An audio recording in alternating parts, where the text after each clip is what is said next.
Hello, everyone, and welcome back to the Pisgah podcast. We are your hosts. I'm Mangler, and that is Drew, and you are listening to Pisgah. We're coming to you live from Hot Springs Spa in, well, Hot Springs.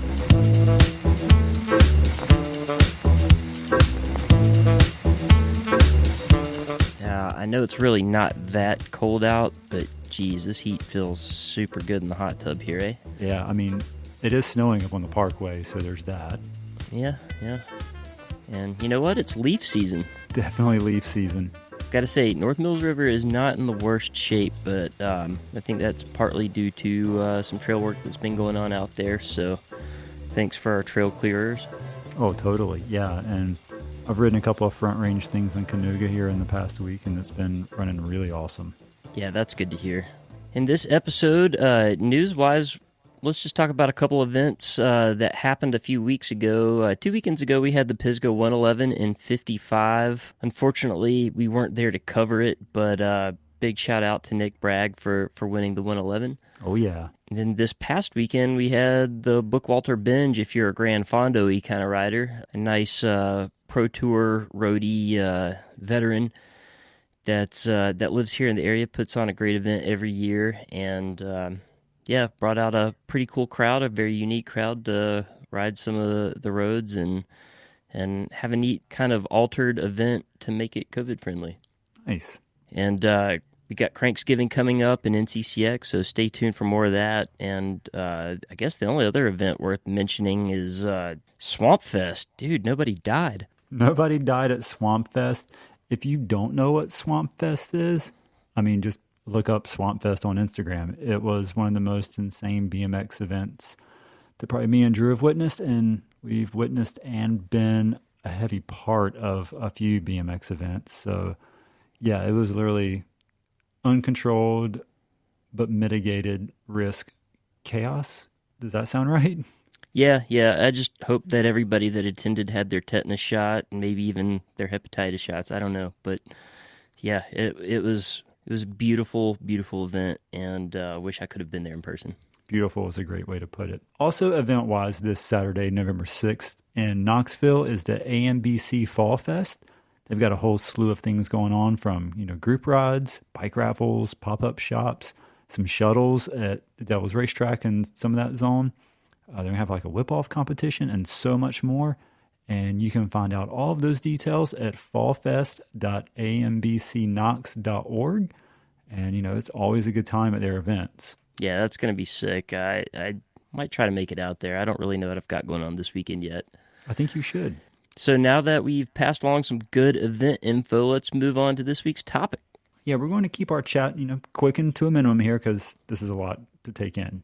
Yeah, we've got a special episode chock full of some pretty good info. And to preface things, Drew and I are not medical professionals. No, we're not. And but we do happen to know some professionals across multiple segments of body care. So we've broken this show up into 4 segments on how to help keep us a little more physically fit and healthy. Yeah, there's a lot that goes into this, so let's get started. Yeah, so Drew, you can kick us off with your first segment. Yeah, this first segment is with a good friend and I guess I could say mentor of mine, Corey Wharf, who is going to talk to us a little bit about strength training. He owns a CrossFit gym in the Charlotte area, CrossFit Weddington, and he's also managed a mountain bike team in the past and has worked with a bunch of moto athletes over the years, some ones whose names you definitely know even if you don't follow moto. So let's listen to Corey.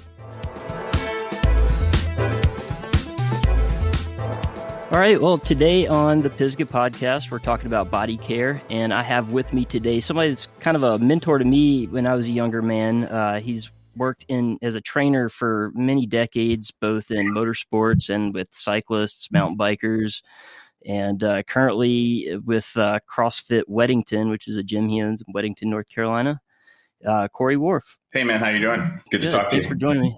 Yeah, great. Yeah, thanks. I am currently working again in more motorsports too. I've actually starting tomorrow with some new motocross guys, so I'm traveling quite a bit with that again. So it's good. Right on. Well, so the main reason why we have you on here with us for this episode is to talk about things that we can do to prevent injuries as far as, while we're training, cross training, and things of that nature. So just, off the bat, common injuries, are usually impact or putting a foot down when you shouldn't, or twists and turns and sprains and things like that. What other injuries have you seen working with people in the past that, are, I guess, common and worth paying attention, looking for? I think the most common thing with cyclists is a lot of times you see that shoulder injury, the collarbone, they fall on the back of their shoulder, they fall on the front of the shoulder, they end up getting something going on in their pec or their bicep tendon.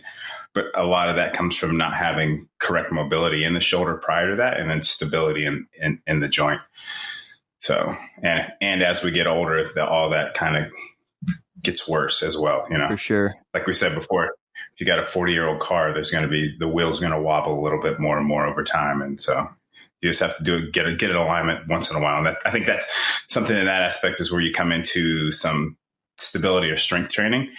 And, and not necessarily, I own a CrossFit gym. Yeah. But not necessarily CrossFit, but things that are like more people need to do more like static holds and banded work and things just to work on those small stabilizers inside the joints. Just functional fitness, things that are just good maintenance workouts. Not standing in the mirror, looking at yourself doing curls, like things that are like functional movement patterns that are, basically what you would do in normal life.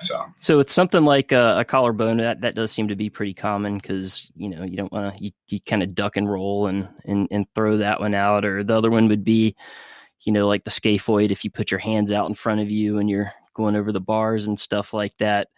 Those are the obvious impact ones. But what about like injuries from repetitive use? Like, do you see stuff with people's knees or hips from pedaling and wear and tear that way? I do, but I do see some. I'm a massage therapist as well, and I work with some PT. And I do have a fair amount of cyclists as well in the gym. We do see knees, but that comes from, like you said, dabbing your foot or crashing, hitting impact. Repetitive use, I would think it's more low or weak lower back is where we see the repetitive use stuff, I think. And that's from the person who sits at a desk all week with poor posture and then gets on the bike and wants to hammer out a couple of hours. So, right. So I think strength training a couple of days a week can help with that. And then there's definitely rehab or prehab work that you can do as opposed to just straight training. There's actually a website that I really like that I've been following, like a guy on Instagram, not a website, but his name's Knees Over Toes. And he does a lot of like stuff that's restorative for the knees. Easy to do, a lot of body weight stuff, and you need a slant board. So pretty good stuff. So I guess describe a little bit more what, prehab would be in body weight work. So more body weight work. We're talking about doing split squats, regular air squats, lunges, things like that. Unilateral movements, because when you're on a bike, you're not like very few sports are your feet lined up. At least when you're riding your other outside foot down, when you're going around turns, you're pedaling, your hips are always moving. Even when you're coasting, you're 1 foot forward, 1 foot back, and which is more like a split squat. So if you strengthen your hips and knees by doing squatting, doing a conventional squat isn't necessarily as applicable to cycling as, say, if in most other sports. So like a Bulgarian split squat or an RDL is where you stand on 1 foot and like reach with the other. Unilateral movements where you isolate one side at a time, and then you can find the weakness inside the joint that way as well. Right. So less of a circuit style thing and more focusing on the things that makes sense to me. Yeah. I like a lot of makes sense to me. I like a lot of jumping for cycling as well, like box jumps or broad jumps, because the impact, that ballistic movement is going to be something that's more like a second. So if you're doing a drop, so if it's like jumping off of a box onto the ground is going to give you that stability in your ankle, hips, and knees that'll cross over into like dropping on a bike, or if you jump and land. So that impact. Okay. Yeah. That definitely makes sense too. So I've recently started using flat pedals more and more for mountain biking, and I have trouble being a lightweight fella keeping my feet on the pedals, and I've had a lot more stuff with my ankles and trying to keep my feet planted and stuff like that too. And I could draw an equivalence there to, landing off a box jump or whatnot. Yeah, that's funny you say that. I get made fun of all the time. The guys I ride with a lot of them are still clipped in, and they're laughing at me because I'm off flat pedals all the time now. The last few years, I'm trying. I started clipping in I think 89. What year were you born, Drew? 81. I started clipping in like 89, I think, and then I just recently, probably 2 years ago, went to flats, and I don't think I'll ever go back to clips. Yeah, maybe on a road bike if I ever ride a road bike again, but not on a mountain bike. Speaking of road bikes, is that something as far as cross training and preparing your body for any kind of injury prevention on a mountain bike? Do you see any crossover there or not really? I mean, it's definitely training, which is in the good aspect of you get good training in terms of can carry over. But the road bike is so linear that you're locked into that tuck position. You're not really getting you're not really working your core as much. You're not working your shoulders and arms as much unless you're sprinting. But it is good for strengthening the hips and knees, the things that'll cross over into your mountain biking. Whereas that person that sits, like I said, works all week and then tries to go hammer out Saturday, Sunday morning, or like one night. I think that's what a lot of people get. They don't do anything all week. There's no cross training, nothing else. There's no mobility going on, and they jump on their bike and just start hammering it out. So for me, I guess one thing that I'll touch on that you kind of highlighted is that somebody that maybe sits at an office chair all day long and then they want to go hammer it out and, they have a weaker back or core because of it. That's something I've experienced in the past and I've struggled with and had to work a lot with. And because of that, trying to strengthen my core actually caused some other issues with my back. Do you have any recommendations for how to treat that or how to focus on? The low back pain a lot of times will come from the psoas muscle. When you sit, it shortens, and you go to stand up, and this has a much better attachment at the distal end onto your femur, where and then your lower 5 lumbar, which pulls you into hyperextension on your abdominals. Where, like, I think a lot of people think that sit-ups fix everything, and sit-ups, if they're done improperly, just facilitate that pulling on the low back. I think I do a lot of rotational movements with bands, and then anti-rotational, where you have to basically hold something out in front of you and go through like a quarter of a squat with your arms extended. I call it a pull-off press. And then you have to stabilize by not letting your body turn. And then I do a lot in terms of training the core, I'll do an uneven carry. So I'll have my athletes carry one arm down, one arm up. And then that'll make them strengthen through the core which is a lot like counter steering on a bike.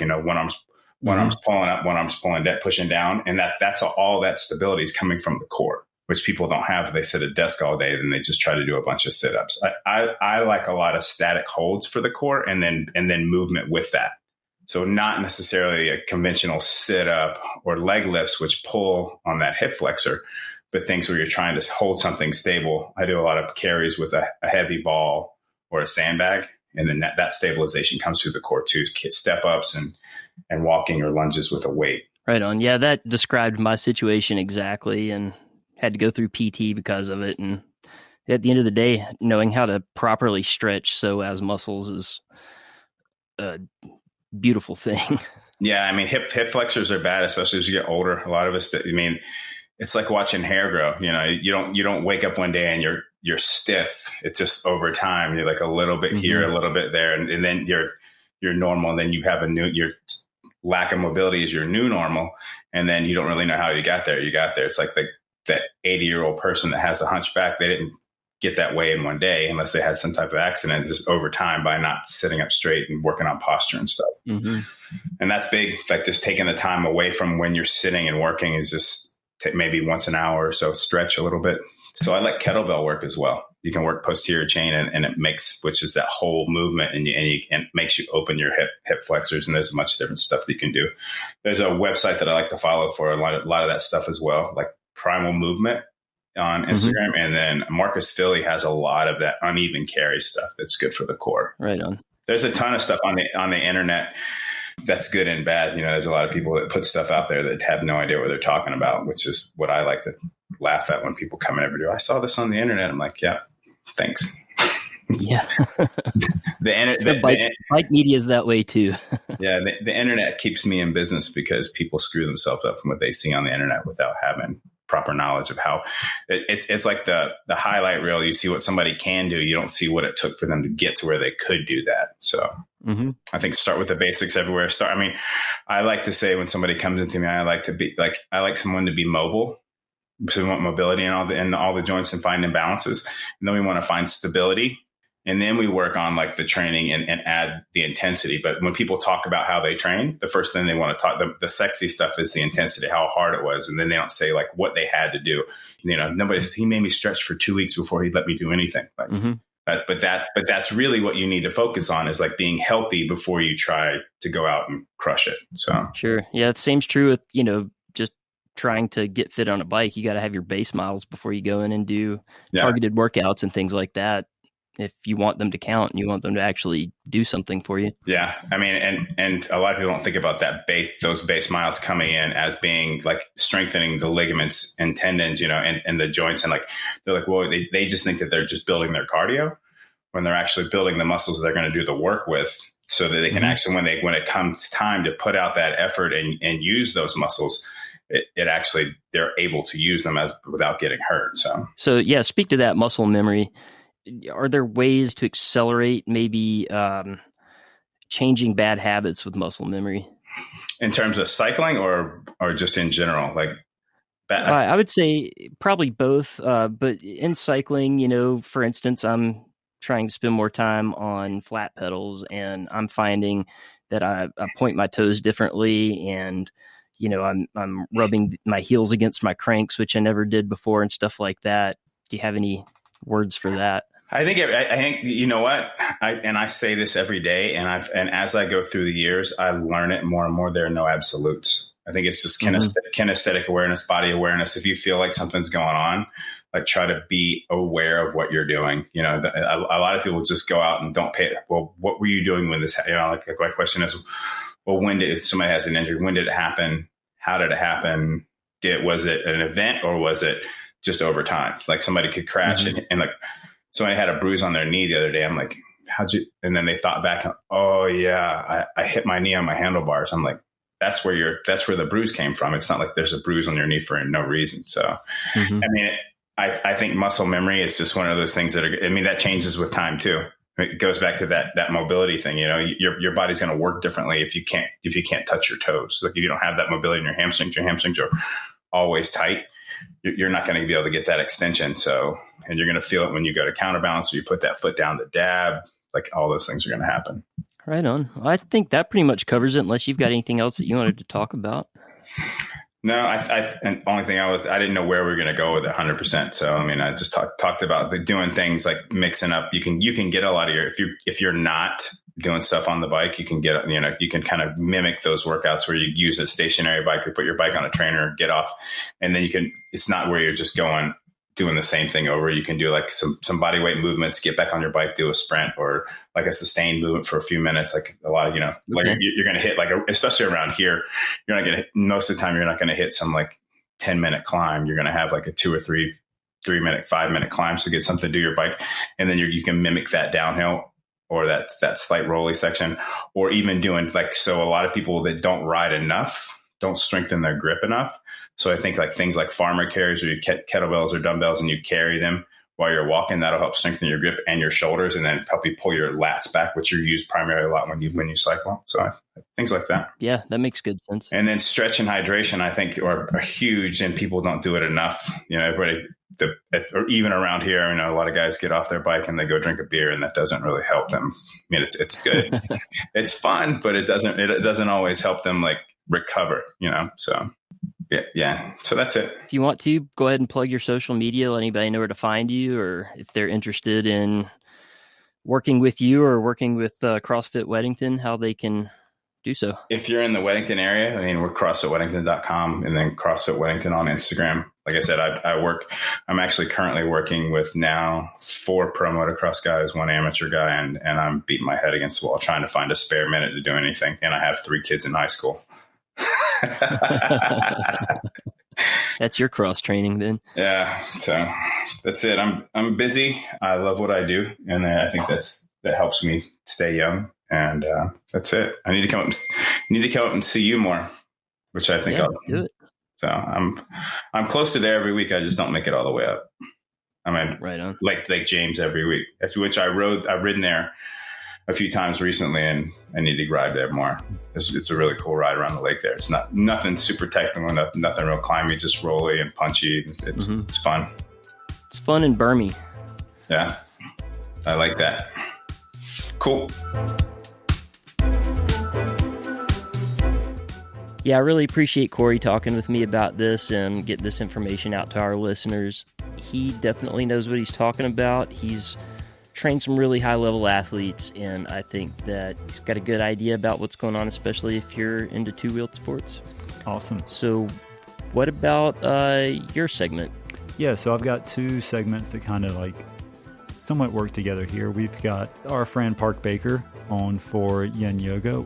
Park's been a name tossed around the Brevard area for years now. He's a solid bike rider, and a lot of people just don't know that he does yoga stuff. Yeah, so he's helped me a lot over the years, and I'm super appreciative of that. And so, yeah, so Park's going to lead us in on how important it is to have some yin to your yang. All right, Park, so kind of give me an introduction to who you are and how you help the body. My name's Park. I've been in Brevard kind of like a mountain bike bum, so to speak, for about 16 years. I was like working construction, like trying to ride like 7 days a week. And we would do like just these dumb, huge Pisgah rides. And as an adrenaline junkie, if you don't recover, you fatigue your adrenals. So you can't do the thing that you like to do anymore without doing some serious, work. And now I teach a yin yoga class once a week at Brevard Yoga Center down here in Brevard. It's Wednesdays at 6 p.m. And I love helping people regain mobility, lengthening, and ultimately strengthening after they've unlearned and undid all the terrible things they did to their body, I'm a mountain bike junkie. I live here in this town because I love the trails, and the access is better than just about anywhere I can afford to live. For now.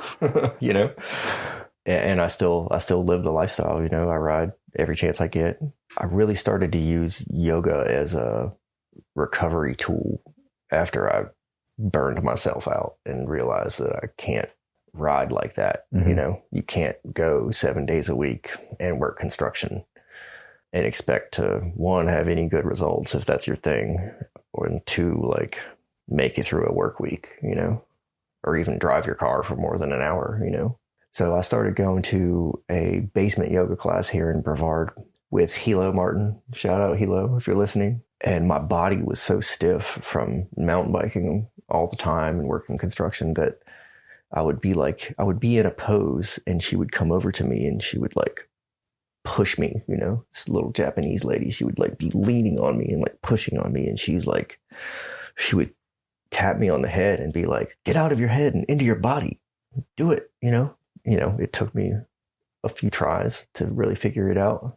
And I was like 26 and 7 and thought I knew everything and was like, felt invincible, and she proved me otherwise. She's probably to this date, she's probably like has the strongest strength to weight ratio of anybody I know.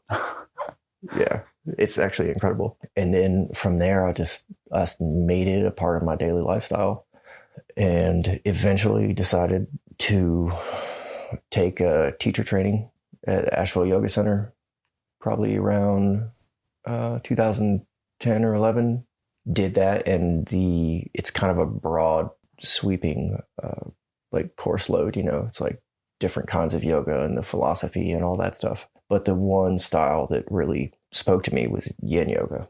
It's the yin to the yang, Yang is the power yoga, it's mountain biking, it's rock climbing, it's adrenaline, like thrill seeking. That's all your yang activity, and your yin is the passive stuff, the recovery, a spa day, a massage, going on a walk, just stepping it back a little bit. And the first time I took a yin class, I left feeling like a foot taller. My whole body felt cool. My fingertips had tingled, and I felt strong. Like, I felt so strong. I felt 10 years younger. And then I wound up teaching around Brevard for a little while. And then I decided to further my education with a 300-hour training through a traveling program called Virabhava. Kelly Golden is the founder of that. And she came through Brevard Yoga a few years ago. And I signed up and deepened my knowledge a little bit more. I'm only teaching at Brevard Yoga right now, and I'm only teaching a yin class. But I really do love helping people fix their bodies. I've done it with you. Yep. You've come to my yoga class and been like, oh, wow, I understand. But like, you can't get after it exclusively, even if you're like a type A person who has like a training regimen because you have a goal, even if your goal is just to shred like yours, you can't do that all the time. Which Slowly have figured out over the years. Yeah, it took me a long time too, man. I literally burned myself out, like straight up adrenal fatigue. And that sucks. It's because when you're younger, you feel invincible and strong, and you're like, I'll never stop, Mm-hmm. But then when it hurts to get out of bed, or or you can't, like, it hurts your back to drive to Asheville, Yeah.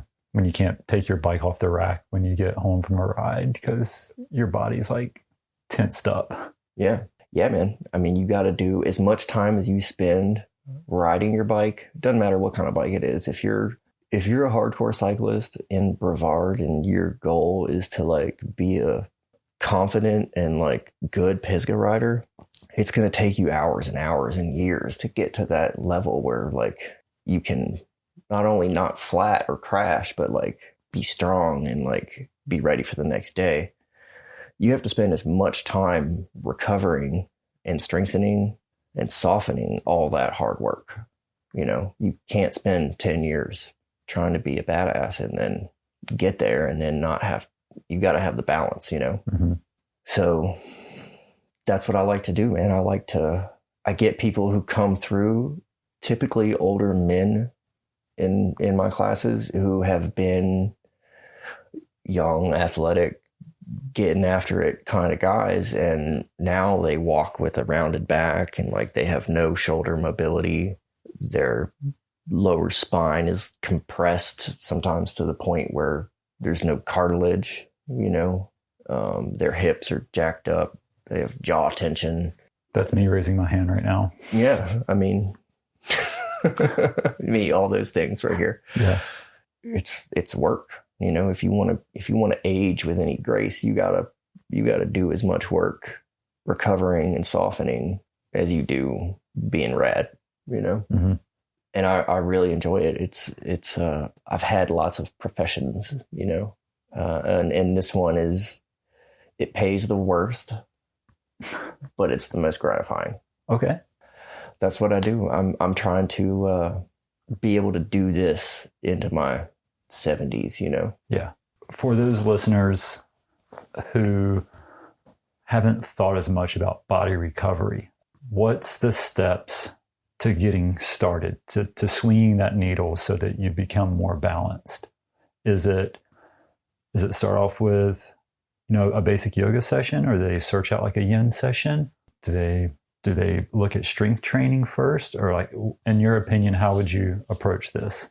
Man, I really think it depends on, it's so individual, Mm-hmm. Like our social circle is a lot of hard bodies, people who are like, they need to get it out, whatever it is. They need to rock climb. They need to like slide over a waterfall. They need the rush. They need the adrenaline, and they need to be in the zone, they need to be on the edge. Those folks, I think need to recover, and like a yin class or a recovery style class or restorative yoga would be best for them. But then there's people who may want to be a confident and strong mountain biker who just aren't naturally athletic people, you know.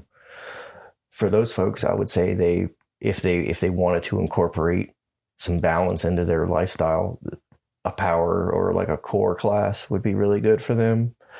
Your basic hatha class, which is slower moving, or like a vinyasa. You know, vinyasa is a little bit faster, it's more engaging, and it's hard, and it will strengthen and lengthen and provide some suppleness to what you're already doing.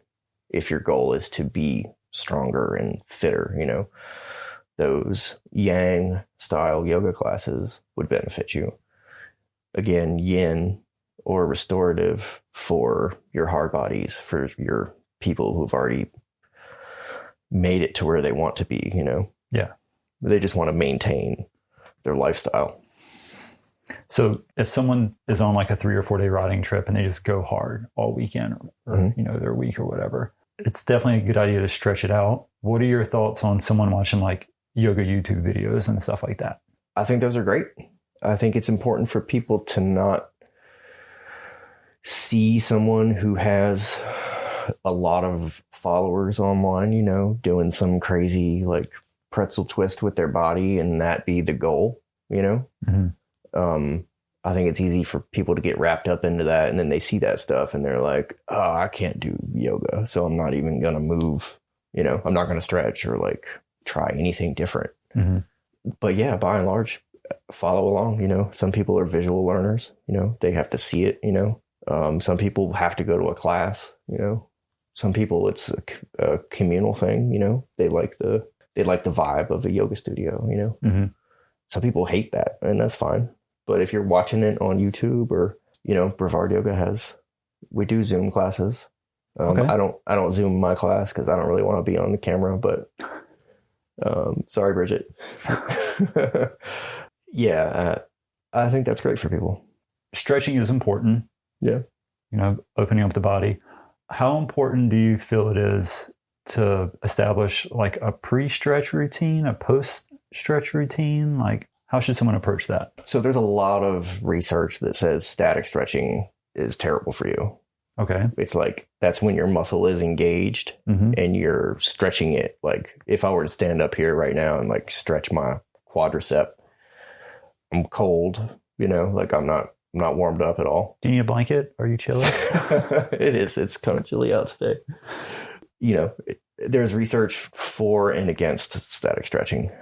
If I were to suggest a routine for somebody who wanted to do something pre-bike ride or pre whatever their activity is, you know, like I think some hip circles, you know, just like freeing up the hips, and then some like shoulder circles, like those kinds of things, just to free yourself up before your activity. And then when you're post ride, then you can do some static stretching, you know, stretch out your hamstring or pull your arms behind your back and stretch out your chest and stuff like that. Because mountain biking it beats your body up, you know, like you to be good at it, you have to hold tension, you know. The goal is to be strong and loose, but that takes years of practice to achieve, you know. Yeah. So if you're like white knuckling it down Black Mountain Trail, that's not going to work for you, you know. Like you can't be loose and strong without years of practice, you know.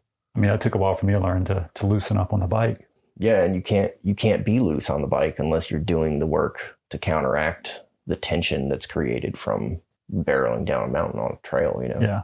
So let's keep it somewhat mountain bike focused for this question. What are some of the key stretches or the key areas you see that need work from mountain bike recovery? Psoas release, I think, is the biggest one. Yeah, I think we're going to rename this episode to the Psoas release episode. If you heard that from the other people. Yeah. Yeah, it's a big one, man. The psoas are interesting. I'm sure the other folks you've interviewed have explained it, but the psoas, the iliopsoas is the iliacus muscle and your psoas. They connect your torso via your spine to your hips and your core. The psoas they're very sensitive in the sense that they work like a big rubber band to kind of hold your top and bottom halves together. Yeah. And when you do something like mountain bike all the time, you're sitting, you're pedaling, your core is engaged, sometimes not enough. In most of our cases, not enough. We could all have a stronger core, I think. But sitting is really bad for the psoas. If you look at Eastern cultures, a lot of people squat. They have like from childhood through birth, they like less developed cultures, I guess. They squat. They'll sit around communally. They might eat in a squat. In the West, we don't really do that. We sit at a chair, at a table, at a desk. Yeah, we drive cars. Think about how many hours you've driven a car. I don't want to do that. More hours than you've ridden a bike, right? Oh, yeah. Yeah. So, like, that is terrible for you, being hunched over like that. It compresses your spine. It shortens your psoas. So those are the things that we do that physically affect your psoas. But the psoas in yogic philosophy is also called the muscle of the soul. Okay. Psychosomatically, we store our stress, our anxiety, depression. Trauma is a big one. All that tension knots up your psoas, and it can pull on your lower back. It can weaken your core. It will tighten your hips. It will literally like ball you up. Yeah, exactly. And like all the things you say are the things that I'm experiencing. Of course, I spent in the past 7 days, I've probably spent 18 hours driving. Yeah. And even if you don't drive a ton, or if you feel like you're, not a hardcore mountain biker, you're not like out there every weekend, like night riding during the week, this time of year anyway, even if you're not like a type A, like racer type that like has a goal and you want to be better and faster, etc. Even if you're just out there like trying to have fun, like you're still damaging your psoas, and then the stress from your job, family, social pressures, like the weight of the world, all that stuff, it all does actually get stored right here. In my training, I've learned that men tend to store that tension in the hips and in the psoas. Women tend to store stress in their shoulders and neck. And just seeing people come through my classes, I say that's pretty spot on. Women are generally tighter and more tense and in more pain up here. And the guys are in their lower back and in their hips. They have little mobility, trouble getting up off the floor. So that's really interesting to me. And so how do you approach when mountain bikers are in your class? What are your approaches to, like, if you had like an all mountain bike class, like what would kind of be your approach on that? Definitely some passive release. We want to use the weight of your body with gravity to release all the tension and damage you're doing to yourself. Have you ever talked to a pro roadie, like anybody that's ever been on like actual paid road team? Yeah. Yeah. So those guys, like, if not every day, they're doing it at least a couple times a week. They're doing a manual psoas release. Okay. They'll all lay around on the floor. If they don't have specific tools designed to do it, they'll either use their hand or someone else's hand, and they'll dig up here underneath that hip bone. Yep, underneath the hip bone, and they'll lay on it for 10, 20 minutes, sometimes, and really get down in there. And if you were to do that, if you were to get down right here on the floor and do that, I bet within 5 or 10 minutes, you would feel a cooling sensation in your lower back and down the leg that you're on, Yeah. Mm-hmm. So if I were to teach a class specifically for mountain bikers who need to chill out and soften, that would be where I would start. And then in the yin class that I teach weekly, I work from the feet all the way up to the neck. Yeah. And the focus of yin is the muscle fascia. And that is the connective tissue between the muscle and the bone. So that tissue becomes dense and dehydrated. It gets tight, and it is the source of, or the cause of, muscular knots. The fascia wraps over your forehead around the back of your head, all the way down over every muscle and bone in your body. It is what holds your muscle in the patterns that you develop around your activity. You know, if you're mountain biking all the time, like you're going down the trail like this, you know, like you have to hold tension to not Fall off the bike. fall off the bike or crash or whatever, you know. That's why people get arm pump.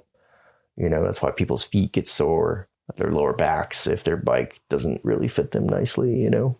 And that's the focus of my class. And we target tight fascia using our own body weight to target the fascia in the bottom of the feet, because we all shove our feet in mountain bike shoes that aren't custom for most of us, you know. Most people probably don't even put the proper insole in their shoes, you know, but you get a lot of misalignment, you know. If you have a high arch, your foot's going to roll to the inside.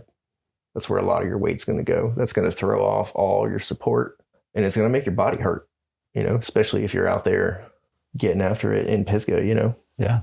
So I work all the way up the body, and there's usually not one class where the people like jump up, you know? Yeah. Like at the end of class, I'm ready to turn the lights on. I'm ready to go get some food, you know? Most people are like just laying on the floor, just like, I mean, it just relaxes you. You feel like you've let loose all this tension. Your body feels like loose and mellow, and it's comfortable. Yeah. So I'm usually glued to the floor. Yeah, the people are not in a hurry to leave. And then I tell people to drink water. Like when you go home, like drink a bunch of water, because in the yin class, we're using breathing techniques to soften the muscle fascia, and you're hydrating using your breath, you know, but you also have to drink water and flush out, you know, because in the class, you're breaking up scar tissue, you're restoring blood flow, you're restoring electrical current, you know. You got to tell your brain has to tell your little toes what to do, you know. But if you have a ton of scar tissue and knots and tight fascia and all that stuff, it's the information is not getting there efficiently, you know. I mean, I've been riding with so many people whose feet are freezing in the wintertime, and like I can go stand in the creek right now and not really be cold. You're different, Park. Yeah.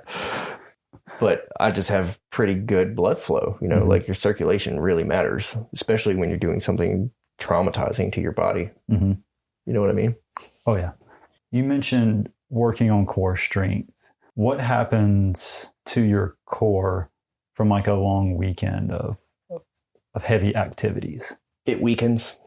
Even if you're a person that does like pelvic floor exercises and those really deep intercostal muscles, you know, those like deep core strengthening exercises. Even if you're walking around with a six pack, like you can still have a weak core, you know. If you're shuttling Pisgah, if you're doing like 50-mile rides, if you're out here doing these races, like you cannot hold your core strength. You can't hold that for hours and hours, you know. When you start to weaken here, your body compensates. A lot of times it'll be in the shoulder and in your hips. You'll start to carry more body weight in the hips or in the knees or in the shoulders, you know. And then from there, it just is like a wrench in the wheel, and you just start to deteriorate. Core strength is the most important, you know. And for mountain bikers specifically, I think your basic planks and side planks and stuff like that is really great for you. But I've been to a lot of yoga classes, and I've been to like core inferno classes, you know, where you're like doing nothing but beating your core up for an hour. Yeah. Those are pretty intense, and I don't really think they're that good for you unless you're doing pelvic floor exercises as well. And I don't know if anybody else has gone into this, but a great pelvic floor exercise is to be in child's pose and to lay there and to grip the muscle you would use to stop yourself from going to the bathroom. You can like squeeze it a few times, familiarize yourself with it, and then you can hold it like we've done in class. And then while holding it, you can take a big inhale, and then on the exhale, try and let go of that tension. Remember that the floor has got you. You don't need to hold yourself up. Yeah. You know, you can let your forehead soften, try and let your glutes and your hips soften, but the focus should be the pelvic floor. I've not really been to a bunch of yoga classes where even these like crazy core classes where that is like the pelvic floor is the foundation of your core strength. If you're weak there, I don't care how many 7-minute ab workout videos you do, it's not going to do you any good. Like you'll look good, but you know, you can still be weak, you know? Mm-hmm. So I think that is like probably the number one thing as far as strengthening goes for mountain bikers. You know, I think we beat up our psoas and traumatize our hips when they give out or they become weak. And then I think the pelvic floor strengthening is crucial for anybody that's out here doing what we do.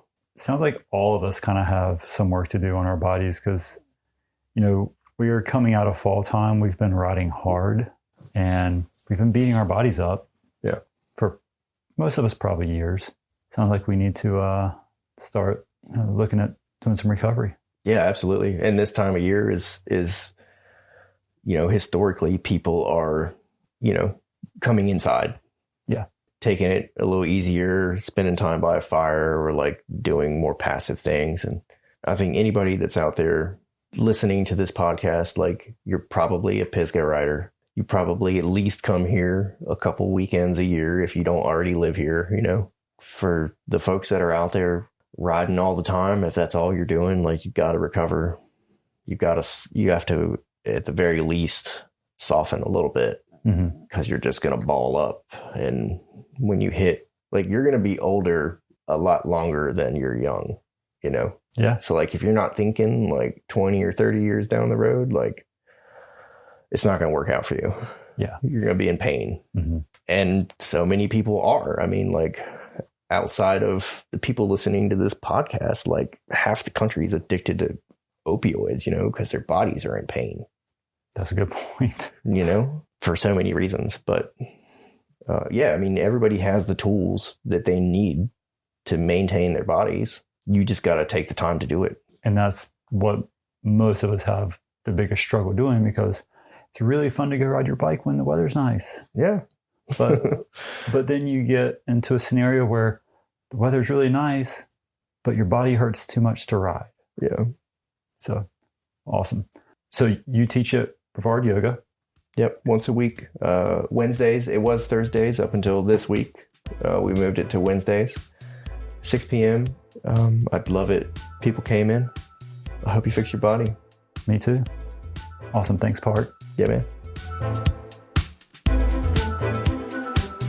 So just like with Park's information, there are going to be some things that cross over between some of these segments. And what Park has to say about working with the fascia and opening up your body also can apply to some massage therapy stuff. Before taking on this project, I wasn't super knowledgeable on exactly what Rolfing was. So I reached out to our friend Chanley Layton, and she is a local Rolf massage therapist. Got her to kind of give us the details on kind of how that is different and honestly a little more beneficial than just like your standard therapeutic massage.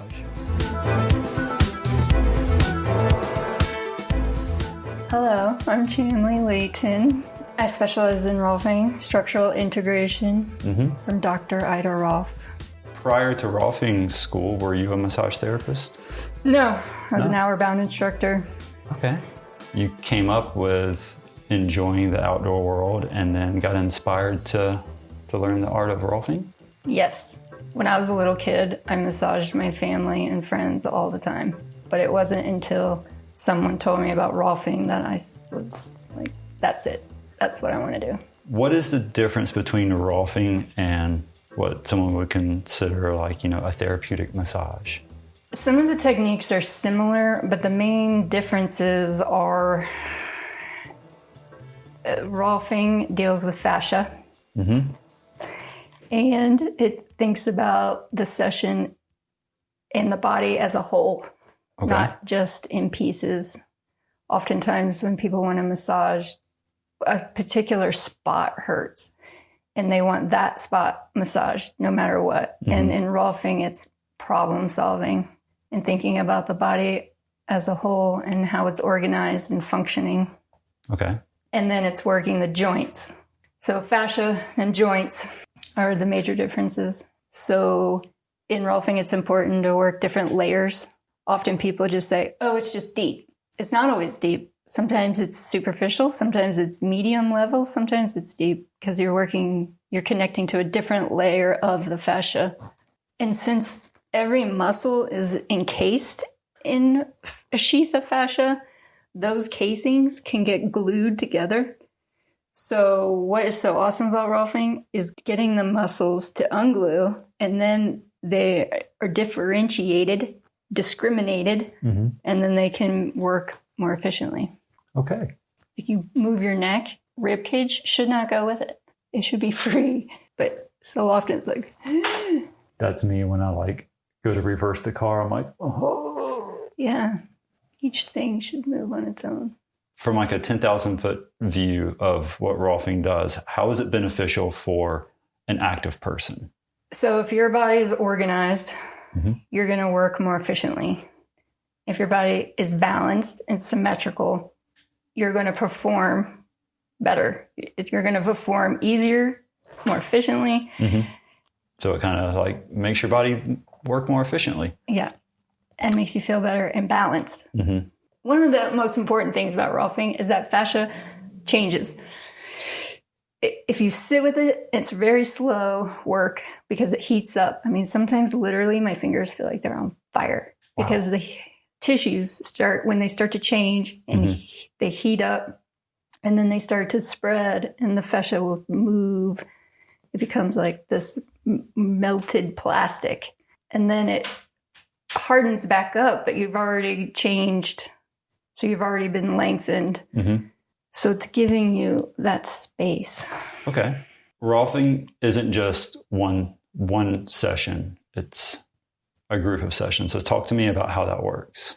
I'm glad you brought that up. Yeah. Because it doesn't have to be 10 sessions. Okay.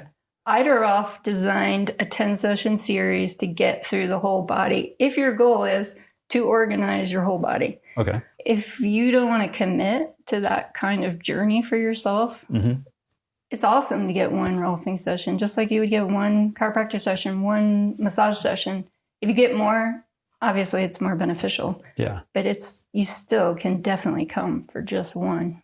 So if I came to you and said, this part of my back hurts and, let's do a Rolfing session to see kind of like, what does that look like?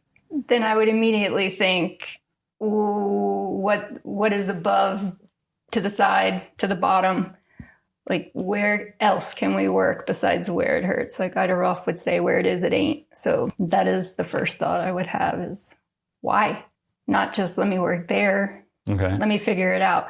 So how it would work is, I would evaluate you. You would stand, and I would just look at your structure and the symmetry and how you're organized so far. Yeah. And then when you lay down, it's like, have you ever done a construction job?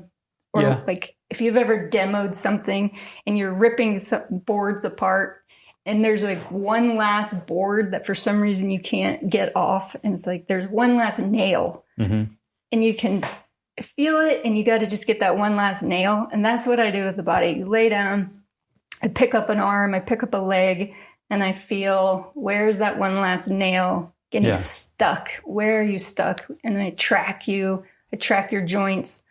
What is pulling? Is it your adductor? Is it your quad? Is it your deep inside your psoas or your piriformis joint? It's like you can just feel where that last nail is maybe stuck.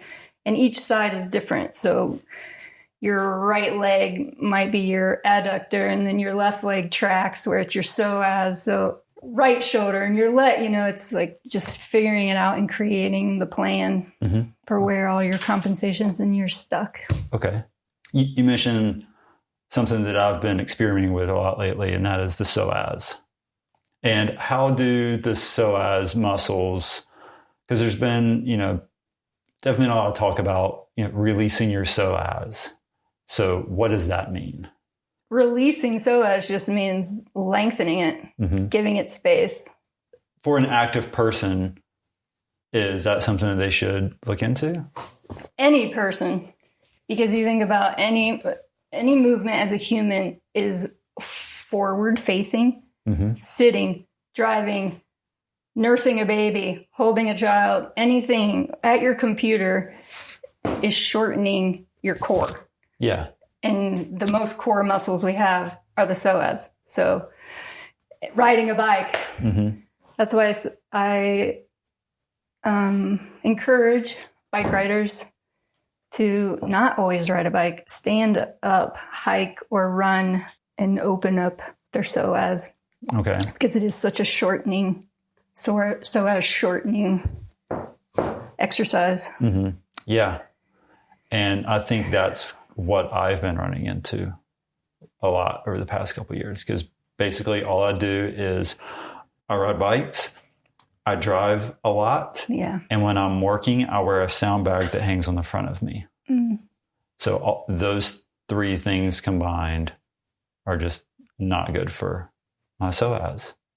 And not good for your back. And my back. So everyone comes in, my back hurts. It's like, ooh, let's check your psoas. Let's check your adductors.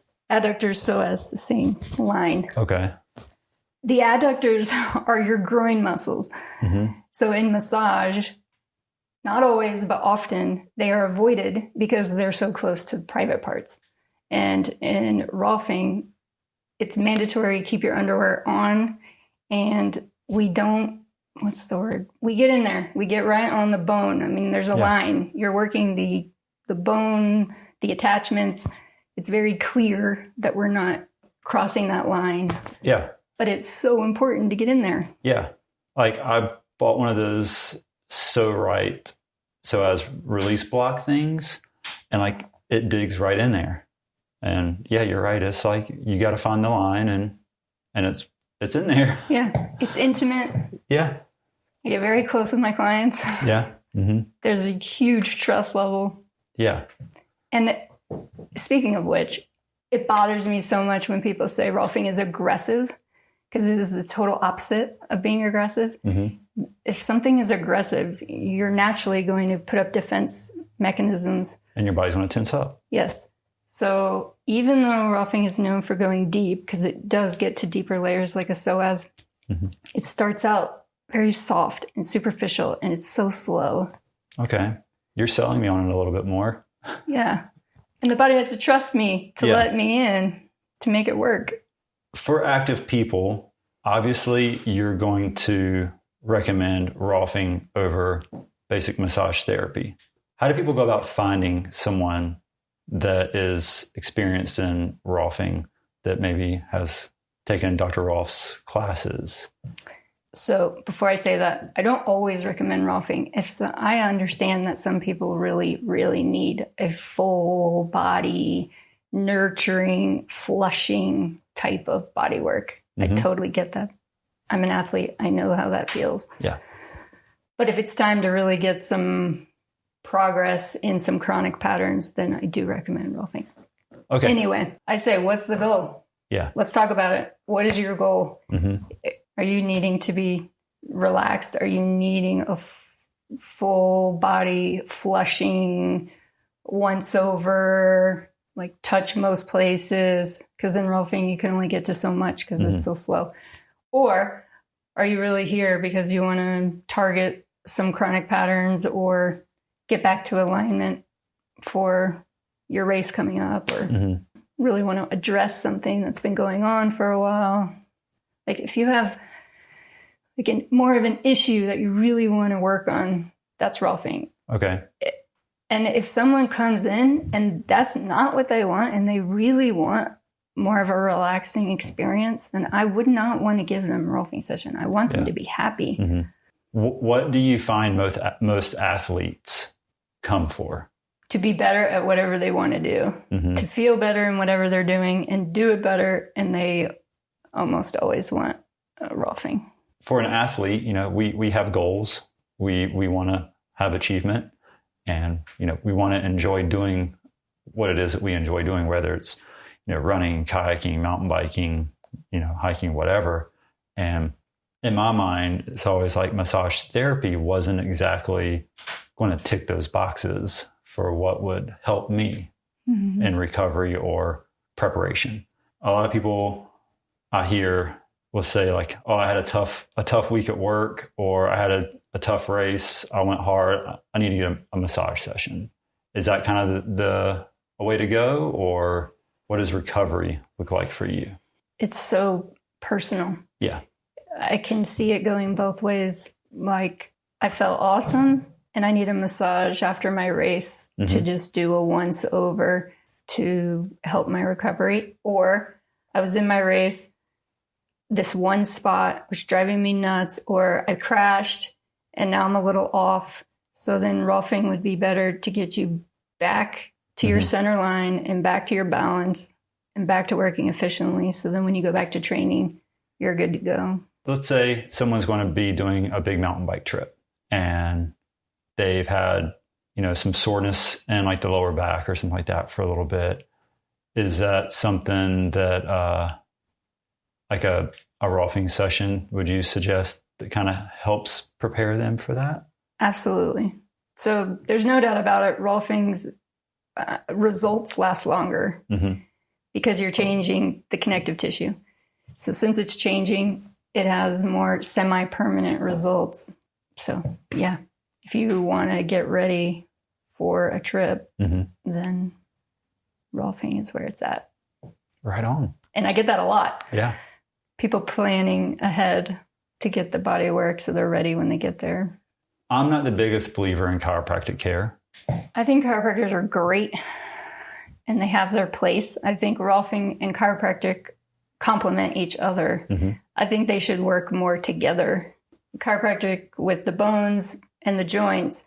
But since our fascia holds everything together, it's our organ of form, not working the fascia doesn't make sense. Yeah. You can go to a chiropractor and adjust this, whatever, you adjust this one joint over and over and over because the fascia is going to pull it out over and over and over. It's going to fight against it. Yeah. But if you release the fascia and then you get your adjustment, then it all stays longer. Okay. That makes perfect sense. Or if you get in an accident and you fall, those are very jarring. Go to your chiropractor and you're off for really. Yeah. From your professional opinion, what are your thoughts on like the massage therapy guns and like foam rollers and stuff like that? I think anything you do for yourself is awesome. It's only going to do so much though. Specifically, what I mean by that is it's harder to work joints with any of those things. And that's another reason why Rolfing is so helpful is because we work the joints so well. Getting the joints more balanced and free is so important. Otherwise, your muscles are just firing haphazardly. With people using those tools for some self-care, do you have any other tools that you would recommend? This is what I use. What do you got for me? My pool ball. A pool ball. Because I get it deep into my joint. Okay. And I roll around on it. Like on the floor, you'll roll Yes. around with it? That thing has no squish to it. None. I know you're busy, you have a pretty full schedule, but how do people get in touch with you to see about booking a Rolfing session? Texting is best, or just calling. Do you have a website? BrevardRolfing.com.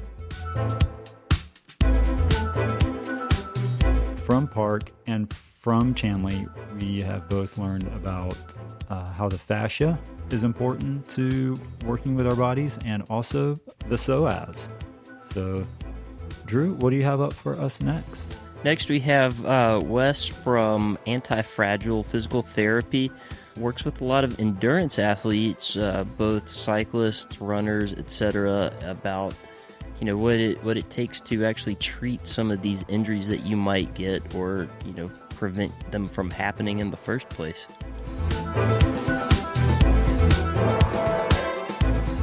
So another interview that we have here for this body care episode is going to be about physical therapy and managing your injuries after the fact, and whether that be impact or whether it be from overuse. I have Wesley Miller from Anti-Fragile Physical Therapy.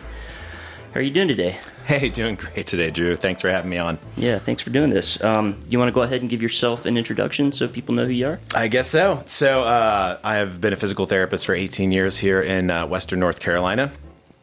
as well as endurance mountain bike racer for some of those years. So I've done a lot of the stupid stuff myself that we'll be talking about today, and have fortunately walked away just with a few stitches from all of my injuries so far. I'm a fellowship trained physical therapist. I've had the opportunity just living here to be able to work with some of the top cyclists in the world on the road stage, cyclocross, downhill. So I've had the opportunity to really see all sorts of different injuries that people come into the office with, and then also people on the other end working on a community basis to try to prevent people from having to come into the office in the first place. Excellent. Yeah, it's super important. I unfortunately have had worse than just a few stitches. So, as a physical therapist, biomechanics expert, certified bike fitter, there's sort of two types of general injury categories that we're going to see here in the office. And one is the traumatic injury, right? Some of those skip my office altogether and go right to the emergency room or urgent care or surgery or orthopedics. If you get up from something and a bone is not in the place that it's supposed to be, you're probably not going to get a lot of help from my office. 2 years ago, I had 4 fractures walk into my office looking for physical therapy care. So wasn't able to do a lot for those guys. But really also, there's a lot of soft tissue traumas that people will see, just whether it's, hitting the ground. People have big hematomas, which is just a large, deep bruise that can sometimes stick with people for a long time. That's a common injury that people aren't quite sure how to deal with. And the reality is that those can take months to resolve. They'll kind of be like a hard mass that kind of gets created inside of usually what's a pretty big bruise, usually from ground contact or clipping a tree or coming off your bike into someone else. And the reality is for those, it's just a matter of keeping moving, applying heat. Sometimes massage, particularly self-massage, will help as it starts to resolve. But those are a normal injury that kind of we will see from a soft tissue standpoint that a lot of time really doesn't require a lot of intervention from hitting the ground, as opposed to sometimes people will then have a progressive injury where you hit the ground and something gets twisted, torqued, whether it's, ACL. We see that a lot with mountain bike riders from sort of stepping down wrong is typically the way that it gets done, or when your bike goes over you and you're still clipped into it and the bike creates a lot of torsional moment. Sometimes we'll see injuries to the knee that way. And then it's a function of that's where either rehab or surgery kind of may be the end point. With partial tears in the knee or torquing any of the ligaments around there, a lot of times people can get away with, once the initial inflammation comes down and some of the swelling comes down, really rehabbing those well. I can think of a woman who's a bike coach who really had some knee instability, was feeling tough to do a lot more of the getting up in the air and landing. She just, the knee didn't feel kind of as stable as she needed to do when she'd do jump lines, and was teaching people how to do manuals and wheelies. And just really with a brace and then some good progressive strengthening exercises of the hamstring and the leg muscles, keeping everything mobile and doing some balance exercise, she's had no issues, and she thought she was really headed in for surgery. So sometimes that front line of getting someone who's non-operative and not necessarily going right to the orthopedic doctor because, there's something not quite right with your knee, you can get really good success and really good progress with those. And then probably third that we see are whiplash-related injuries, especially with the increase in BMX stuff, bike parks, pump tracks, and the really, over the last decade, the increase in the number of downhill mountain bike racing that's kind of come to the area. When I came here in the early 2000s, people loved to go fast down hills, but it really wasn't the culture that we've grown in Western North Carolina over this last decade, which is awesome.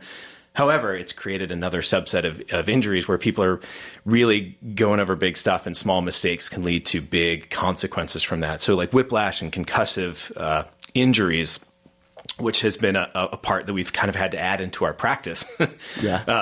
Because we're seeing a lot more cyclists coming in with those. And those are something that if it's really just, and some of those symptoms really overlap. If you snap your head really hard or your head hits the ground kind of first, even with a MIPS helmet, even with full face stuff, there's still enough force in those kind of impacts that you need to be thoughtful about kind of moving forward. If it's really just some neck soreness and some headaches, you're not getting that fogginess, a lot of dizziness, visual disturbances that might be signs of concussive related disorders. Usually just you can take it just like you're in a minor fender bender or a car accident. You can just kind of progressively increase your activity. If it's not coming along and your neck or back's not feeling better, then seeing a massage therapist, physical therapist, chiropractor, just kind of going to help you out of the initial injury is very reasonable to do. If it's a really high impact crash and your neck doesn't feel good to move, there's some good evidence that going to urgent care and getting an x-ray is a good sort of safety mechanism. If you're 50-50, it's probably a good idea to go get an x-ray. It might cost you a couple $100, but it's well worth the making sure that there's nothing really traumatically wrong, because the being wrong on that one could really cause issues later. So that's one area that we really know it's worthwhile to probably do that, particularly if you're getting a lot of numbness, tingling, or weakness down into the extremities. That could be an indication that you've done some nerve injury, and you want to just get that stuff ruled out to make sure there's nothing structurally wrong. Knowing is better than not knowing. Yeah, man, it is. Every time. And especially and then with a concussive related thing, having had to help a few people to urgent care personally, if they have a concussive related injury, you can see they're having difficulty focusing with their eyes, if they're really dizzy, if they're having trouble with their balance, and you know that they took a hit to the head. They're also probably not in their best decision-making capacity when you get back to the car. So as a person that's going with them, or the person themselves, it's your job to really help them make good decisions. And they may be frustrated at the time because their brain just got rattled and they're not in the best place. They may be thinking they don't have $300 to spend at the urgent care. But over the course of time, that's going to be the best choice to try to get that person to at least get screened so that they can get that sort of best advice. Right. Because, just again, having personal experience with friends and then clients who come in with concussive stuff, the people who manage it really well early on tend to do a lot better. Yeah. And it doesn't matter if they blacked out. It doesn't matter if they've got neck pain or headaches. Those are kind of normal things that can happen because you just got your bell rung. But the thing that we look for, and that seems to be associated with more people who tend to have more long-term issues, is persistent dizziness. That tends to be the biggest negative factor, looking at the research on it, of who's maybe going to have persistent issues. So if you look at computer screens, if you're doing activity and you really start to get dizziness, that's something that probably needs to be managed by a team of medical professionals. That's where you probably want to get a doc in who's got some experience in sports medicine or concussion management. You may not need to go to neurology early on, but someone who's good at sports medicine and can help manage that. That's where a PT can come in and be helpful and do some dizziness management. There's actually quite a few activities you can do to increase or decrease. Obviously you want to decrease like dizziness post activity with some accommodation exercises, and doing things like minimizing screen time or other factors where you're having to do a lot of concentration. Those are hard. I mean, your brain is inflamed and you're trying to do things that work your brain at top speed. It's no different than injuring a muscle and being like, all right, well, let's go to the gym and do some hang cleans, or let's do some max push-ups. It's not a good time. It might be good to work it a little bit, but it's definitely a time that you want to kind of back off and not stress that tissue too much. And that's just what the neural tissue does. Mm-hmm. Right on. Yeah. So everything you said so far, I've experienced all of these. It's good. I guess we'll just sign you up for a session before you leave here today, Drew. Yeah. From the speaking to hematomas, I got one last October, and I have atrophy in my hip from it. It's got a divot there. And luckily I haven't had my bell rung in a long time, but everything else from, partial tears and breaks and stuff like that, It's been a fun ride being a mountain biker. And that's actually a good point to that hematoma piece, is that sometimes people will have enough sort of damage and blood and scar tissue that kind of builds up that it can actually create some long-term issues. And then one of the things that you actually have to do afterward is start a progressive overload of that tissue, because that, as you said, that tissue atrophied. And if you let it sit there and don't, you're like, oh, biking will work it. Not really. You actually need to start doing a progressive resistive program to start rebuilding that tissue. It's not magic. And, if you're 15, 20 years old, some of that stuff regenerates really well. If you're moving into your 30s, 40s, 50s, 60s, then you tend to have to take a little more active role in your recovery and rebuilding process. Yeah, for sure. my only question, about trauma, you went over what common injuries are for mountain bikers. Are there any that are just overstated? Like, I've got this issue. It's really not that big of a deal. You can walk it off. Yeah. Overstated. With traumatic injuries, they tend to be pretty straightforward. Like, something's broken, not broken. Something's cracked, not cracked. At some point, if you cycle long enough, you're going to probably break your collarbone. Yeah. Like, it's just sort of the law of averages. That if you do it enough, more if you're a road cyclist, just because you tend to hit the ground harder. Twice on the right, once on the left.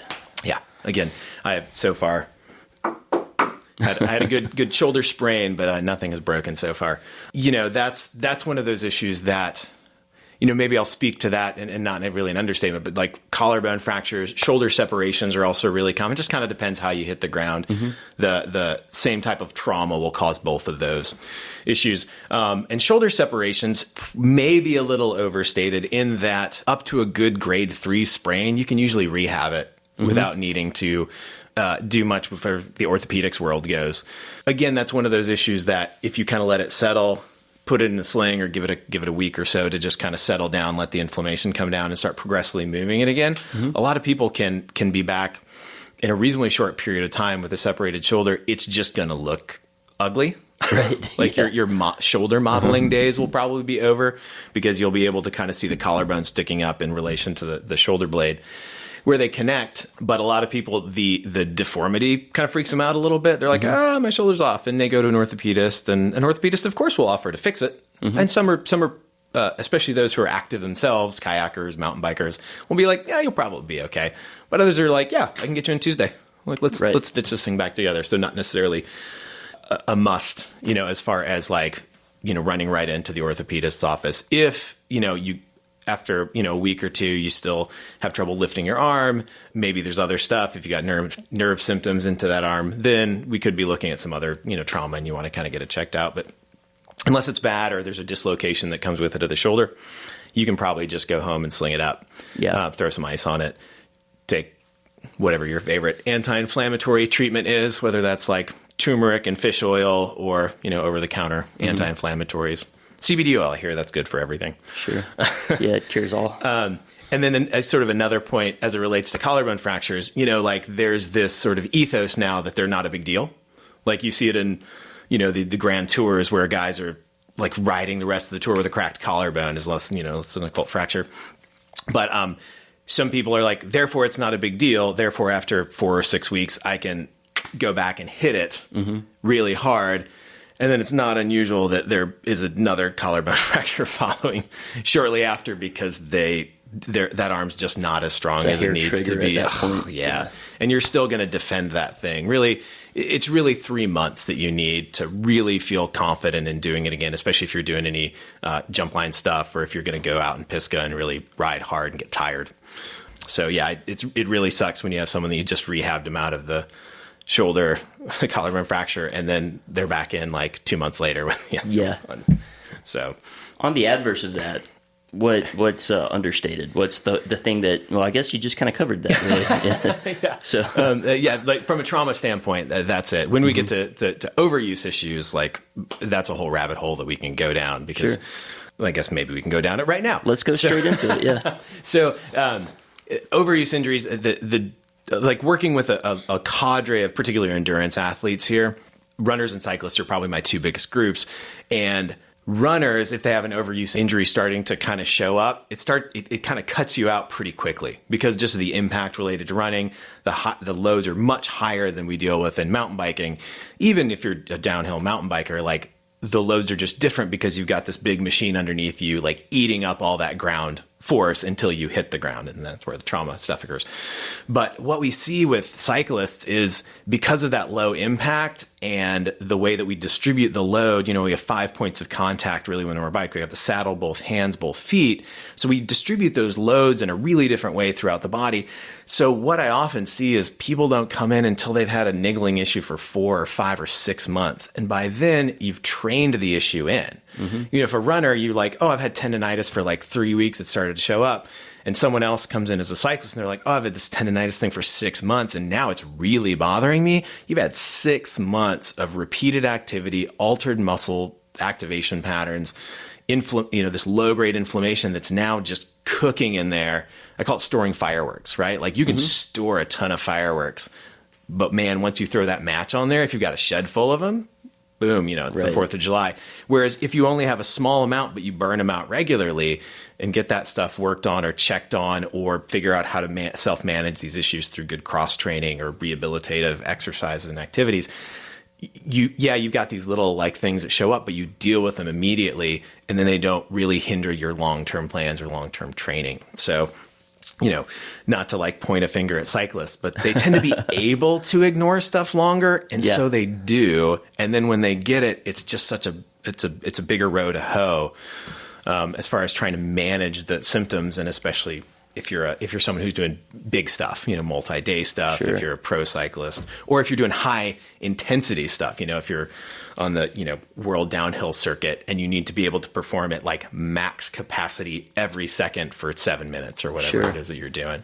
So I think a lot of people maybe let it go a long time because they're not necessarily in tune with their body, and, not paying attention to those things. And then, by the time that it flares up and it's been too long and too late, they've trained the injury, that's when they notice it. What are some tips for people that maybe just don't necessarily check in with themselves frequently enough to see what's going on? Yeah. It's the double-edged sword of living in Western North Carolina is you can go out every day and bike something new and different and interesting. And you've got your gravel bike and you can roll on that. And then you've got, some road cycling that you can do. And then you can do mountain bike. Now we've got jump parks that are just awesome. So you can really have this like diverse cycling experience. And so people then just don't cross train.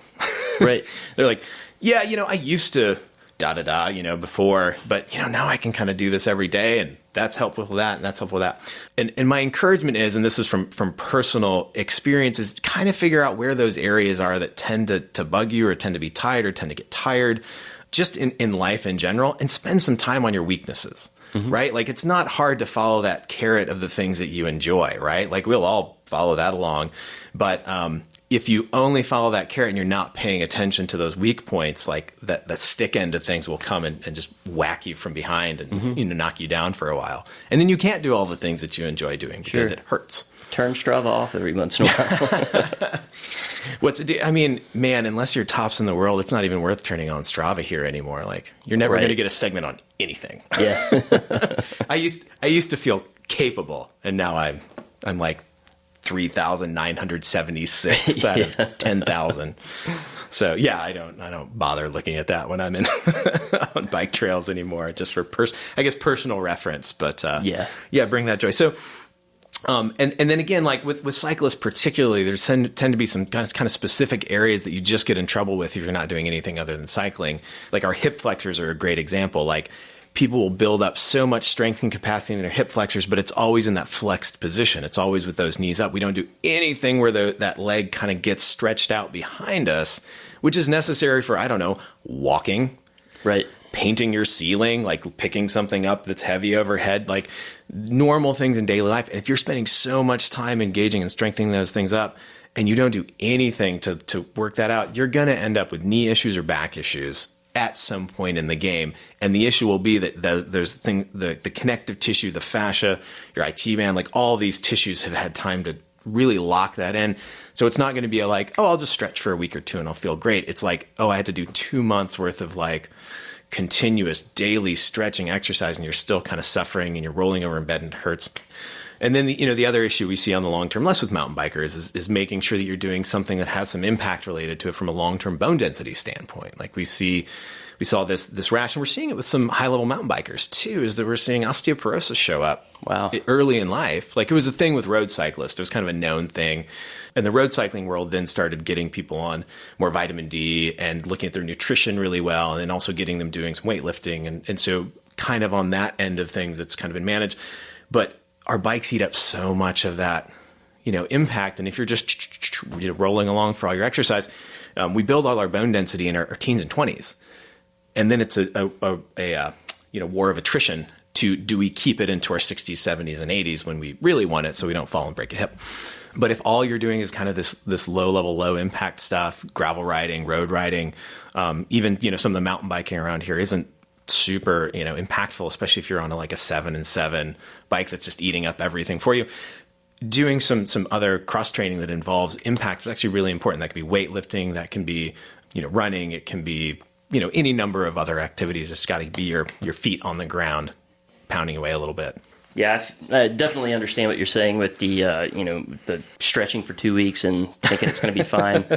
I had a back injury from when I was racing cyclocross about 8 years ago, and was told not to stretch because it kind of gets rid of some of your explosive power when it's a sport that's all about sprinting out of turns, and led to tight psoas, slip discs, and things that aren't fun. And now if I don't maintain my routine, if I miss a day, it could set me back a week easily. Wow. Yeah. And I mean, in that story too, like cyclocross is such an interesting thing because there's running, like there's lifting, there's carry, like such a different, and I guess with mountain biking around here, you get it because you're pika biking certain sections and stuff, but like you need to get off your bike and run. Like, and so that idea that you hear that with track athletes, runners like to say, oh, I don't need to stretch. But it's really about finding balance with your body. And if you don't sort of objectively look at, okay, what are the things that my body needs to do to perform optimally at this? And most of us are going back to a job. Like most of us are going back to family and kids, and you got to go, if a tree falls in your backyard, you got to go get the chainsaw and like cut that thing up. So there has to be a capability, not just to get on a bike and feel good, not just to sit at your desk and feel good, but have that opportunity to do things that are a little outside of your box. And yeah, cyclocross is a great one because I see, especially as the season starts, like right now, people are getting geared up for, cross season next month. And so they start running because they're like, oh, I need to be able to, get off and run. And they're like, wow, like my knees hurt, my back hurts, my whatever. And it's because they've been doing all this great cycling over the summer because it's hot and get some breeze in your face. Sure. So you cycle all summer, right? Running sucks this time of year. So they've stiffened up those hips enough that they're like, ooh, like something doesn't feel right, and I'm compensating now, and I need to figure out how to fix that thing. So I think it's almost like certain times of year, I'm just like, all right, let the injuries roll in because it's people starting to really like load up their bodies, and they're like, oh, I haven't been doing the X, Y, and Z in preparation for it. So it sounds like routine being pretty important to all of this. What would you say, time-wise? In general, how long does it take for something to become a routine? Is that 2 weeks? Is it 2 months? Man, this is like, because we're really talking about training, right? We're talking about applying stresses to our body.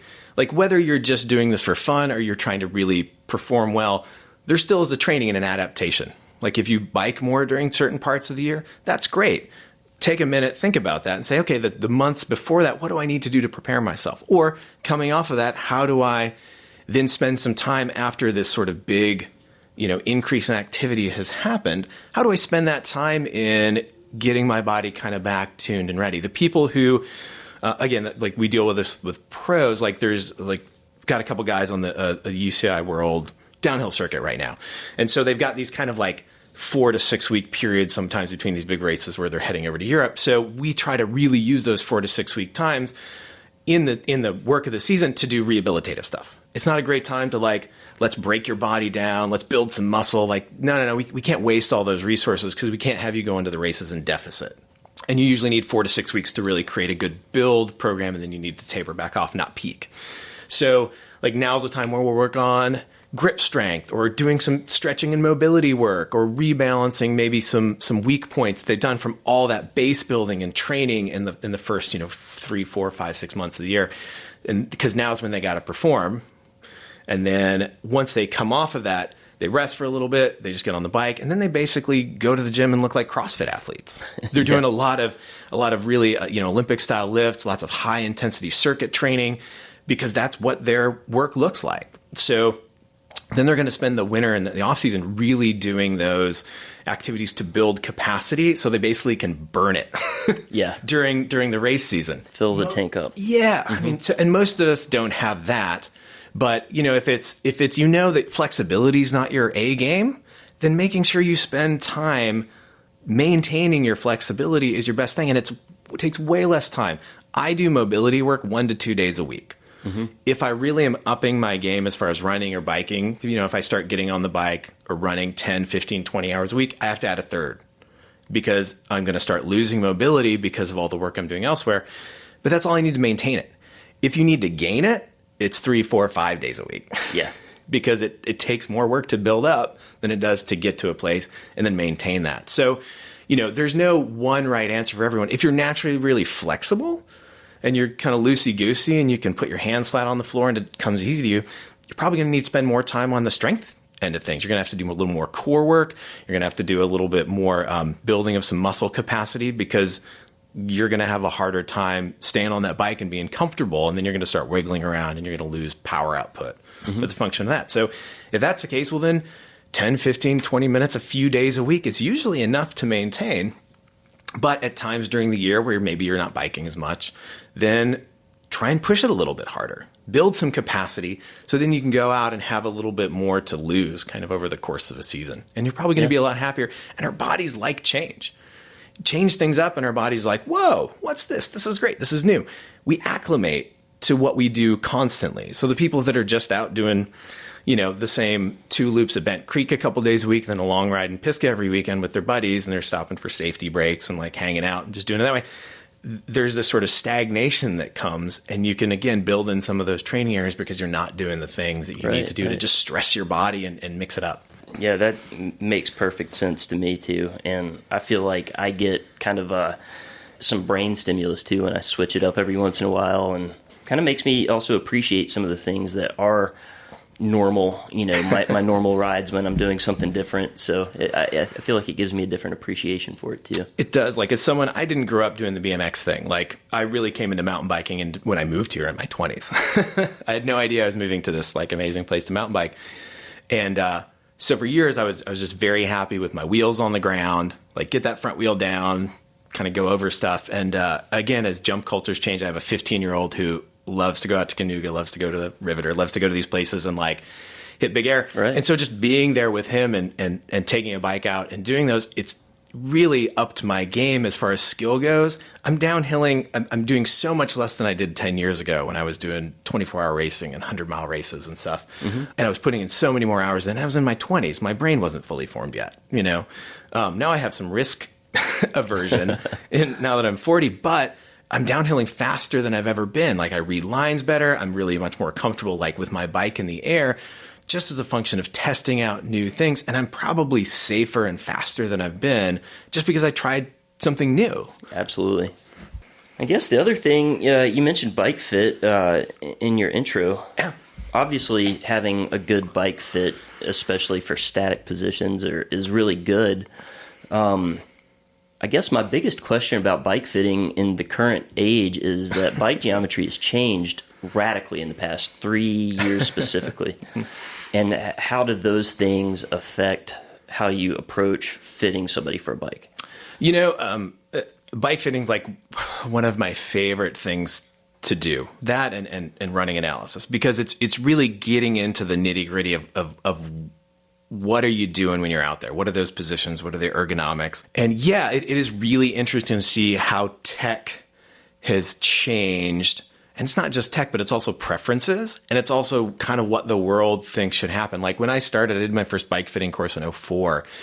And, single speed mountain biking was just becoming a thing. Like everyone had super long cranks. Like everyone was running 175s, 180s, 185s. I knew a guy who was like 6'5", running 185 cranks, which is just so inefficient now. Like everyone's like, dude, like 165s, 160s, like small, be able to spin up, keep that high cadence, which has actually biomechanically always been kind of what we knew was optimal. I mean, just the changes in like shoe wear, have like the stiffness of like when you go to road bike and gravel, that stuff, like the shank is so stiff. Now you can kind of put the cleat just about anywhere. You used to put it under the ball of the foot because that's where you had to, because otherwise you wouldn't get good transfer. Now what we're realizing is you want that thing as, I shouldn't say as far back as you can, not for everyone, but you want to minimize how much ankle movement you get because that's a waste of energy.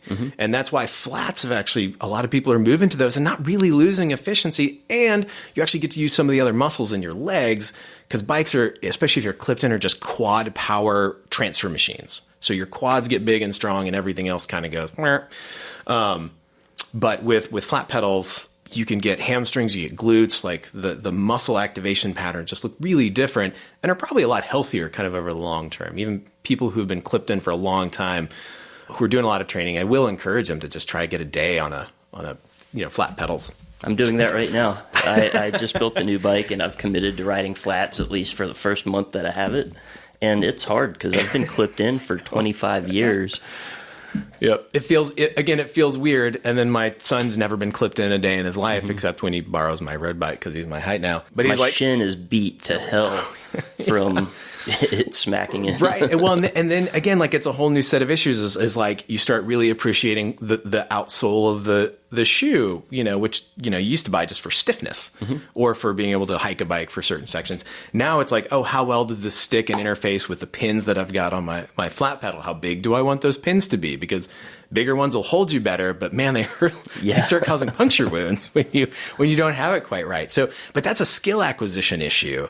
And so that's more like learning to play pool than it is like going out and riding a bike to get better cardio or better capacity.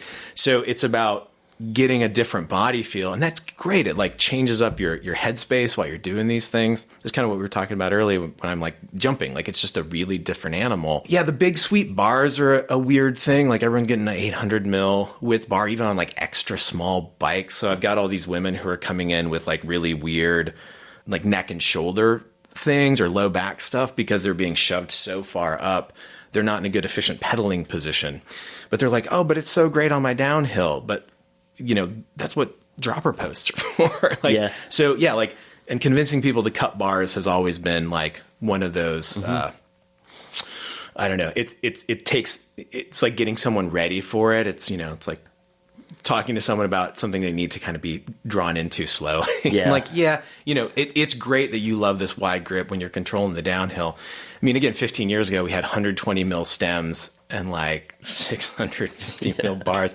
I still have a custom independent fabrications that has that setup on it just because I haven't ridden it in a while, but I won't get rid of it.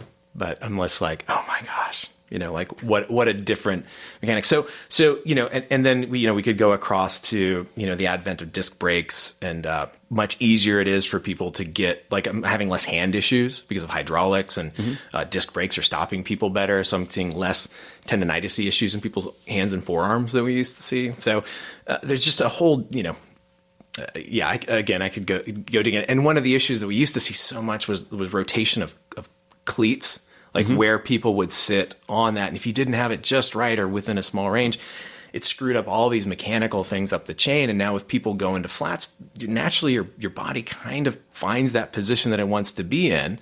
And it just sits there and you kind of adjust that foot.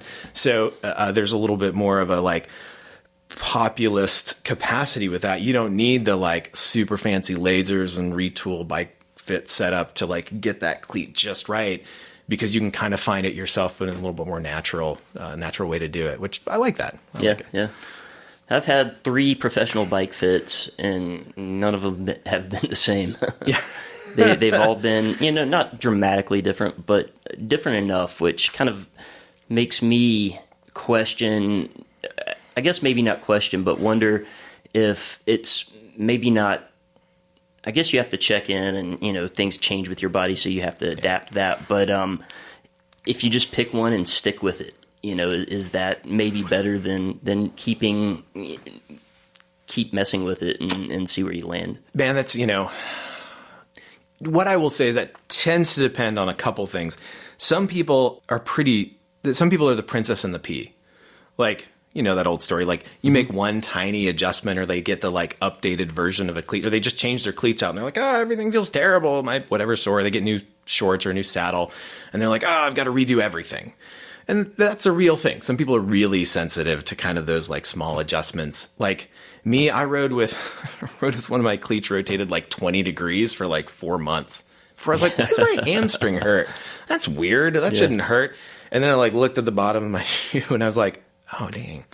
And then funny enough, I had a really high level endurance cyclist who was like, I'm getting this weird pain in my whatever. I was like, look at the bottom of your shoe. Like and he sent me a picture and the same thing had happened. Just one of the bolts had slipped and rotated. So I'm pretty durable. I'm like the Toyota Camry of cyclists. Like I'm I like not that analogy. fast. but I'm probably gonna run 300,000 miles. I don't have a lot of musculoskeletal things. And then other people are like the Ferraris, man. Like they're super high performance. They need everything to be dialed in just so. And if it's a little off, man, they're in the shop for 8 weeks waiting for like parts from Italy to come in. And so there are some people that probably that consistent check-in is not a bad idea. Mm-hmm. But kind of to what you said about bike fitting, it's really coming down to what is the purpose that you're doing a bike fit for. Like for me, as a physical therapist, my first thing is, are you comfortable? Because if you're not comfortable, you're going to do all sorts of weird things. Mm-hmm. Like I see it with triathletes a lot. Like they love this like big aero position, or with mountain bikers, like they want to make sure that they can downhill as comfortable as possible. But if they hurt themselves and are in suboptimal positions, dragging their butts up a hill, or those people that are trying to be in that aero position and after 20 minutes they have to sit up, they're just a giant sail. No aero position is useful if you turn into a big wind sail. That's a very good point. So the first thing is you got to be comfortable and you got to be able to keep the position. And the beauty of that is a lot of people, you start making some small adjustments and like you can just see their eyebrows pop and they're like, oh, I feel really balanced on my bike. Oh, I don't feel so much pressure on my hands. Oh, I don't like feel so much, work happening in my glutes or pulling in my, patellar tendons or whatever. It usually, once some people get into a range, then it's how capable are you? So to me, power, performance, all that stuff tends to be secondary, unless we're talking track athletes, like 1 hour, stuff like that, where your job is to basically be as uncomfortable as possible to maximize output. So there are, conditions for that. But most of us, it's, especially around here, it's endurance, it's mountain biking, it's gravel riding. It's being able to continue to do what you want to do for hours and hours and hours. So comfort, then capability. And then it's about making small adjustments in there. If you get your bike fit, when you're at your best capable, I'm cross training, I got a coach, I got a training plan, and now I'm going to drop a couple $100 to get a bike fit. And the next year you sit on the couch and eat Doritos and just go out a couple days a week, you probably need to adjust your bike fit because your body's changed. Okay. So and then the other way around, like if you got it fit when you were, weighed 30 pounds more or something was different in your time of life, then there's times to get that adjusted so that you're optimizing to what your body's capable of at that point. If there's anything else you want to touch on, go ahead. Otherwise, let everybody know where they can find you on social media or how to contact you through the office here. Yeah, that was fun. This is good. I don't always get a soapbox. I just have to do this one at a time to people. So, but ultimately my goal is I would much rather meet the cycling community in Western North Carolina, like at the hub or out on the trails or out at events than I would in my office. But, I love both some of the top cyclists in the world are in here and people who are just trying to continue to optimize their ability to play with their bodies as long as humanly possible or work through old stuff. It's just such a great time. So I'm on at Anti-Fragile PT, and Instagram, Anti-Fragile Physical Therapy, on Facebook. We're not quite on TikTok yet, but just wait.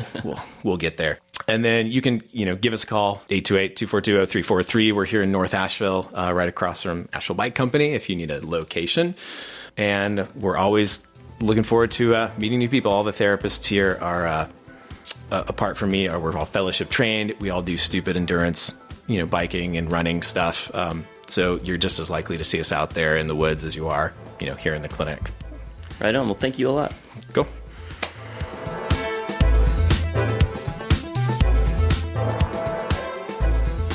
If I were to say my head exploded while listening to all of this stuff, that would be an understatement. It's a lot to take in, and if any of it doesn't make sense or apply to your conditions, certainly check with a professional and don't compound your injury and don't make yourself susceptible to injuries that you wouldn't have gotten otherwise. Oh, absolutely, Drew.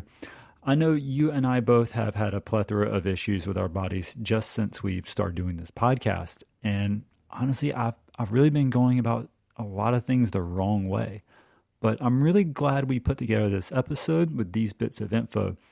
And that's one thing to keep in mind. These are just bits of information to hopefully open your mind to what you can do to help maintain and repair your body. And yes, it's worth noting that you should consult a professional to see what works best for you, even if it's not these guests from our show. But I know that I'll be glad to help you and point you in the right direction, but it definitely is worth going that route. Yeah, it's not just worth going that route, but take into account here that all of this stuff, it's multifaceted. You've got, the strength and mobility that you need to go into riding mountain bikes in the first place, and then the stuff that you got to do afterwards with the yoga and with the stretching. And then if you do have an injury, don't ignore it. Get physical therapy, work with it, and maintain these things. It's not something you can just go do once and then you're healed. It's part of the lifestyle. It is part of what it takes. It's just as important as having a bike to being a mountain biker is taking care of yourself, and these are all parts of the puzzle. And man, honestly, so much of what a lot of these guests had to say just like rang so true to me. I moved to the area to be a mountain bike junkie. I just constantly rode all the time that I had free time, was just ride. Oh, cool. Mangler rode 4 times Tuesday. Look at that. That's awesome. No, that's terrible. Like what I've been doing to my body is hopefully I can repair it. But, the past 3 weeks, I've had constant lower back pains, and I really didn't get back on the bike until this week. Yeah, I'm going through that too. I get some overuse, but I also have, back trouble from just the nature of how I work. Mm-hmm, totally. And, I have to take care of myself in order to be able to have fun. I can't have fun if I don't take care of myself, and just got to stay on top of it. You have to, especially at our age, Mangler. Yeah, we hit level 4, and, some of our friends are hitting level 5 and higher, and they're still shredding pretty hard, so they're doing something right. Yeah, and I don't know about you, but I've met my deductible every year for the past 7 years, so... There's that. So let's move on from that and talk about the weather for the week. It was snowing on the Parkway today, so that's nice and chilly. But moving forward, it's definitely going to be a little chilly over the weekend. High in the low 50s, low into the 30s, actually below freezing in some places for sure.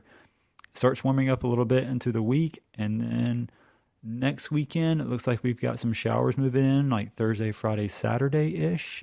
But temps staying a little warmer, highs around 60 next weekend, lows in the 40s. But this week will be pretty prime riding weather, unless you have to work a regular 9-to-5 job. But it is night riding season. Yep, it's night riding season. Shout out Outbound Lighting. But yeah, one thing I just want to point out that you said there is that it was snowing up on the Parkway. I did see in the news that there were going to be some preemptive closures on the Parkway because of that, and I know a lot of us use the Parkway to access our mountain bike rides. So it's the time of year we have to look at that before we go. Make sure you check and see what's going to be closed, because there's a lot of blind corners that don't see sun, that have ground seep and snow and don't ever thaw. That is a good point. Well, guys, that is a wrap on this week's episode. And as always, you can find us on social media. Just search Pisgah Podcast. And we've also got the web store going with shirts and koozies. You can check that out at pisgahpodcast.bigcartel.com. And if you ever focused on stretching your forward muscles and then realized it was your psoas that was jacking up your lower back, then go ahead and click subscribe, share with your friends, buy your friends a Listen to Pisgah t-shirt, and maybe even a koozie. So yeah, got me psoas released last week, and that's been wonderful. Yeah, I bought the So Right